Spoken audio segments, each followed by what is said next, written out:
নমস্কাৰ সকলোকে। আজি কেইদিনমানৰ পৰাই যাম বুলি ভাবি আছিলোঁ আৰু সেইবাবে ঘপককৈ মঙলবাৰে যাম বুলি সিদ্ধান্ত ল'লোঁ। কিন্তু ৰাতিপুৱাই খুব বৰষুণ দি আছিলে বাবে মনটো সেমেকি গ'ল।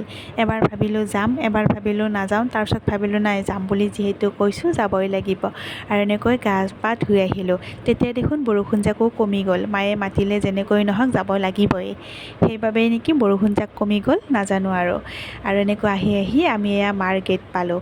আজি আহিছোঁ বগলা মাৰ ওচৰত। মঙলবাৰে হেনো বগলা মাৰ ওচৰত আহিব লাগে আৰু এয়া যে নিজৰাটো দেখিছে, পানীখিনি ৰঙা আছিলে, কিহৰ বাবে বাৰু নাজানো।